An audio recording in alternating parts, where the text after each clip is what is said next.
Well, hello, everyone. How you doing? I am Pastor Kenneth E. Lovely. I'm here at Valley Park Church, located in North Hills, California, where Pastor Kevin Jones is the senior pastor. I'm here to bring forth a message from a series that will be entitled Fourth and One.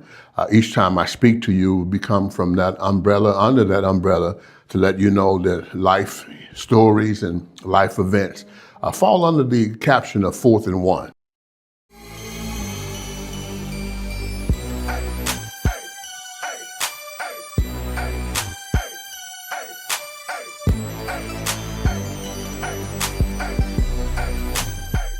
You might be familiar with Fourth and One in that it is something that is tied to what is called American football, as opposed to that which is soccer outside of America called football.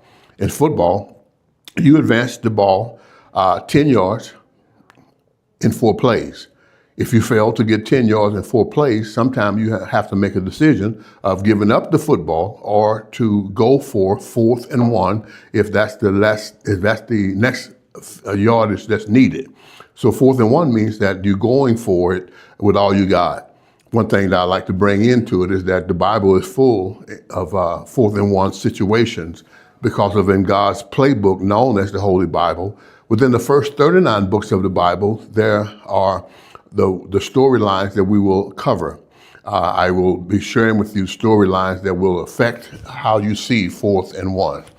For once to start off with, let's look at the book of Samuel and the story of David. David is a young lad in a 4th and 1 situation, as you're familiar with the marquee story of David and Goliath. I have you know that David had the ability to know that he had been in that situation before, 4th and 1, because of him when he watched his father's sheep, had on one occasion a lion come and take sheep. Then he had a bear that came and took a sheep. And in each of those occasions, he had to make a 4th and 1 decision of going and get that lamb or that sheep out of that holding of the bear and the lion. We find that there are situations in our lives that we look back on that give us encouragement when we have to take on other similar situations, although maybe not exact. Him facing Goliath was a 4th and 1 situation, but he was able to rely upon the fact that the bear and the lion that he had slain before was done by the power of God. And he literally tells us in the book of Samuel that, and this Philistine, this uncircumcised Philistine, would be no different than that. And so he would go to face Goliath. And this Goliath, who stood 9 feet 6 inches tall, reference about 450 to 500 pounds, was a formidable foe for him. Much different than the lion and the bear, but the same God was on David's side that was there with the lion and the bear. I want to encourage you that no matter what you're going through in life, if you can get a mindset wrapped around it whereby it fits into something that is familiar to you, whereby you have been there before. We know that trouble always is, and we're told that tribulation will always be. But how we face those things is a mindset. And that mindset has to be whereby we know that the God that we served back then is the same God that's with us right now. And so I want to encourage you throughout the series of 4th and 1 to know that I will bring you excerpts from the Bible, God's playbook, to know that there are many occasions whereby that person involved, the character of the story, had a 4th and 1 situation. Perhaps your 4th and 1 situation could be financial, could be health, it could be a mindset that you're going through. But you have to know that the God that we serve, as David told Goliath before he defeated Goliath, was that you come to me with your sword and your spear and your shield. I come to you in the name of the Lord, the God of Israel. And what we have to know each day is that that same God shows up in our circumstances and situations all the time. So as we move forward in the series, I would hope that you join me each time. In this situation, the case study being David and Goliath.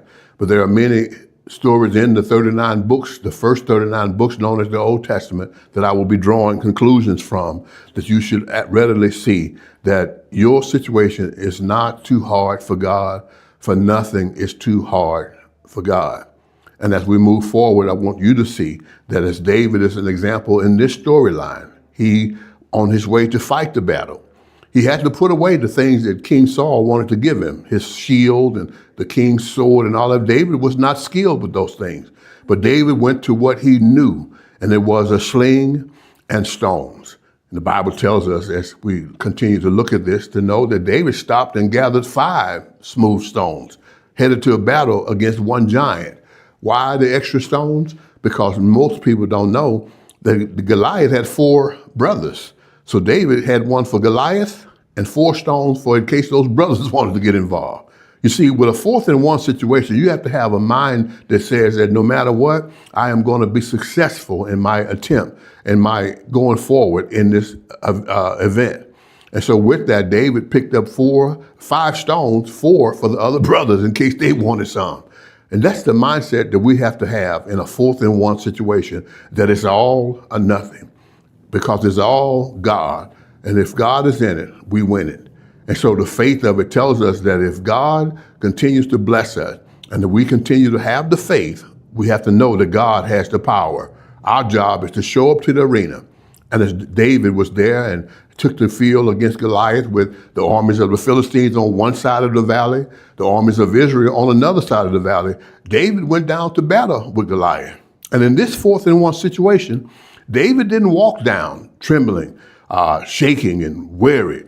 The Bible tells us for reason that David ran down to meet Goliath, which tells me that he wasn't even hesitant, and how we have to be in our 4th and 1 situation, not even hesitant, not even doubting, not wondering what God is going to do, but be confident that God is going to do something. It's going to be spectacular. It's going to be marvelous in our eyes. And as David ran down, I could just see Goliath looking, because the Bible tells us that for 40 days, Goliath showed up, talking about, if there's any man in Israel, any man that wants to fight, send him out to me, that I might slaughter him, that I might destroy him, confident in his 9 feet, 6 inches height, with 450 to 500 pounds to put on somebody. But then he met this young shepherd boy, 15 years old, ran down to meet him. And I could just see Goliath looking like, this is not what I expected. But to know that what he found out is that not only was David encouraged, David was taking courage, and he was showing it by running for the battle. And Goliath stood in one place way too long, y'all. For David put that one smooth stone in that sling and wound it up. And by the time he released that stone, it hit Goliath square in his head, and he fell dead. And David completed the story by cutting off the giant's head. Why? Because in the 4th and 1, you have to know that God is going to give the victory to he who shows up for the battle, because the battle is his. I am Pastor Kenneth E. Lovely, a.k.a. the Lovely One, and this is 4th and 1. God bless.